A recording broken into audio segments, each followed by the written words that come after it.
Mr. President, allow me at the beginning, in behalf of the Arab group, to express the fact that we are very proud that your delegation, the delegation of the Kingdom of Saudi Arabia, presides over the Commission of the United Nations on the 69th session of the CSW.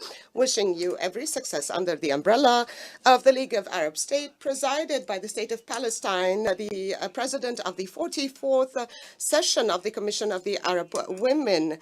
We, ministers and representatives of national mechanisms on women's affairs and the member states of the League of Arab States, participating in the preparatory meeting of the 69th session of the CSW. Cognizant of the fact that implementing the declaration and the platform of Beijing 30 years later is a historical moment for the countries of the world to renew their commitment to empower women and girls and achieve equality. We value the efforts made by the participating Arab countries in the 6th review of the Declaration and Platform of Beijing. They have provided 19 national reports taking into account all political, social, and economic conditions which are very difficult countries in our region, especially those under the yoke of the Israeli occupation, suffering from conflicts and crises, and where concerns on human rights and equality are exacerbated. We commend the heroic resilience of the Palestinian women in the face of the Israeli occupation.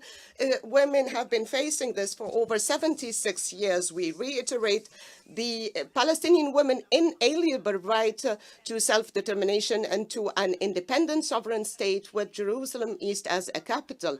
We are guided by the advisory opinion of the ICJ and the resolution of the General Assembly of the United Nations on the legal repercussions arising from the Israeli practices and policies in the occupied Palestinian territory, including Jerusalem East. This advisory opinion calls for an end of this Israeli occupation within 12 months, as well as the decisions and resolutions relevant to a peaceful settlement of the Palestinian question and the joint statement of the Arab Six-Party meeting rejecting the displacement of the Palestinians from their land. We reaffirm that the Israeli policies and practices, including keeping their settlements and enlarging them and prohibiting the UNRWA agency and the unprecedented escalation in the acts of aggression in the West Bank, warns that there are more atrocities than crimes of war and crimes of genocide and crimes against humanity that has been committed in Gaza are being committed in the West Bank. We reaffirm the General Assembly Resolution 64/185 of the pertaining to the permanent sovereignty of the Palestinian people on their natural resources that have to be used only by the Palestinians with no conditions. We condemn the systematic violence practiced by the rapid support forces practiced against unarmed civilians in Sudan, especially women and girls. They are exposed to grave violations, including forms of sexual violence. These abuses and violations have been used, including rape, kidnapping, forced detention in conditions which amount to human trafficking and sexual slavery, which were used as means of war. We call for support for the survivors' women through providing the required health support. We reaffirm the ministerial declaration made by the countries who participated in the 4th high-level ministerial meeting on women, peace, and security, entitled Women Face Wars, issued in November of 2024. This declaration reflects the suffering of the Arab women in our region under these wars, conflicts, and armed conflicts, and the ongoing Israeli occupation of the occupied Palestinian territory, including Jerusalem East.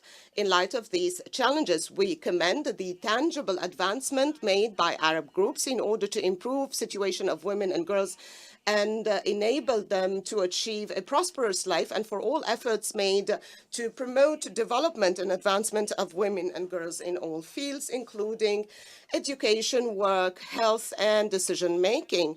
and the many economic and social indicators as per the regional report and the Muscat Declaration on the achieved progress in the implementation of the declaration and platform of Beijing 30 years later in our Arab group.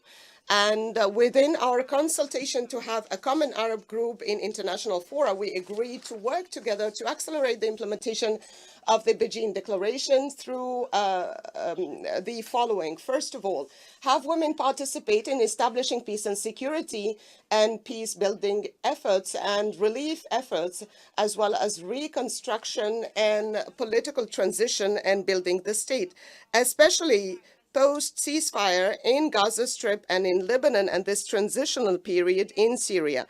Secondly, to respond to the needs of women and girls in areas affected by the Israeli occupation, wars, and armed conflicts, notably for the Sudanese girls, including those who have been forcibly displaced, and improve their protection and legal protection and prevention efforts.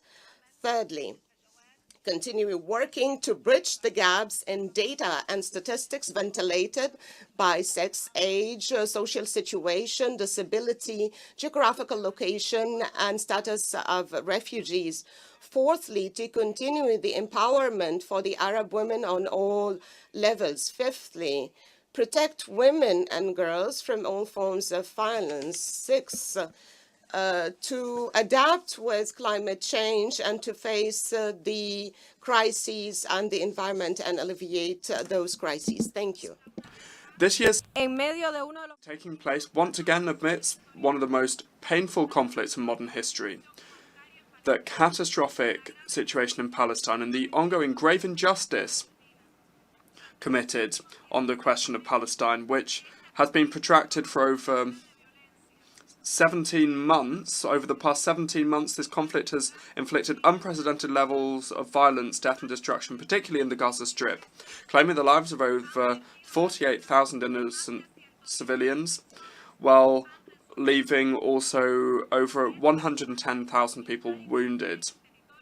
This ongoing brutal Israeli military aggression in the occupied Palestinian territory and the illegal colonial occupation of the Palestinian land continues to cause human suffering and pain while hampering the full enjoyment of human rights. This reality is having a disproportionate impact, particularly on women and girls.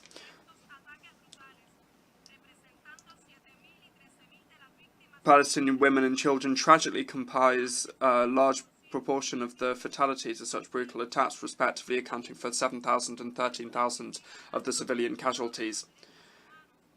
According to the Office of the United Nations High Commissioner for Human Rights, almost a third of fatal victims are women. Similarly, UN Women has alerted that Israel's ongoing military operation in the Gaza Strip has resulted in a health crisis for women, including pregnant women and new mothers, facing life-threatening health risks as they continue to struggle to access medical care for themselves and for their families.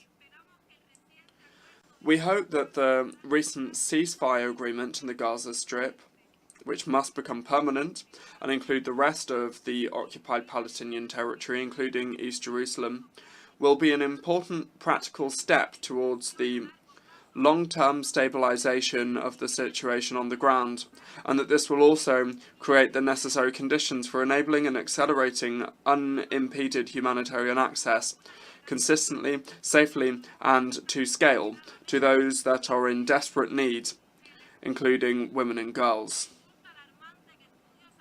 It is alarming that international health studies have concluded that Israel's ongoing violence against the Palestinian people in the Gaza Strip has reduced the life expectancy of Palestinians in general from over 75 years to the dramatic figures of 38 years for men and 29.9 years for women.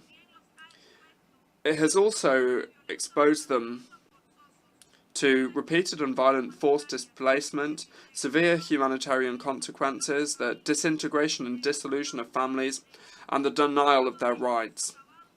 All of this has severely undermined the strides made to empower Palestinian women and the capacity to fulfill their vital role in rebuilding and developing their society. We reaffirm our unwavering solidarity with the just cause of Palestine and our staunch support to the inalienable rights of the Palestinian people against apartheid and against the occupying power, as we commemorate the 30-year anniversary since the adoption of the Beijing Plan of Action. We must commit ourselves to upholding our obligations, and we must not leave Palestinian women behind to suffer this unjust fate. Chair, we reiterate our serious concern at the recent alarming statements on intentions to seize Gaza, to forcibly displace the Palestinian people from their land, and to promote Israeli annexation schemes in the West Bank, including through the expansion of illegal Israeli settlements and their pretended legitimization by means of attempts to rename parts of the occupied Palestinian territory, in violation of international law and UN resolutions, and a clear attempt to eliminate the Palestinian cause as well as their very identity and presence in their own homeland. Similarly, this opportunity to emphasize the indispensable role of UNRWA in ensuring basic services to the Palestinian refugees, particularly services benefiting women and girls, including in education, which is critical for their empowerment, as well as healthcare and relief and social services, not least emergency aid to alleviate the catastrophic humanitarian situation in Gaza. And the Group of Friends in Defence of the Charter remains committed to further strengthening its efforts in support of the just cause of Palestine, including through active engagement in international initiatives aimed at ending the illegal Israeli occupation and at achieving the independence of the State of Palestine. The realisation of the inalienable rights of the Palestinian people, including to self-determination and freedom, and achieving a just, comprehensive and lasting solution to the question of Palestine in all its aspects, including for the plight of the Palestinian refugees and the revitalisation of the right to return in accordance with international law, the relevant UN resolutions, the UN Charter, and on the basis of the two-state solution, enabling the realisation of the independence of a sovereign and viable Palestinian state on the basis of the 1967 borders with East Jerusalem as its capital. The future of Palestinian women and girls, their comprehensive development, and the full respect of their sacred history and culture, as well as their central role in their society, are an integral part of the foundation of the State of Palestine, vital for overcoming decades of relentless acts of violence, oppression, and siege. It is our common duty to honour the historical debt to Palestine and actively support efforts aimed at realisation of their inalienable rights to self-determination and independence. Thank you.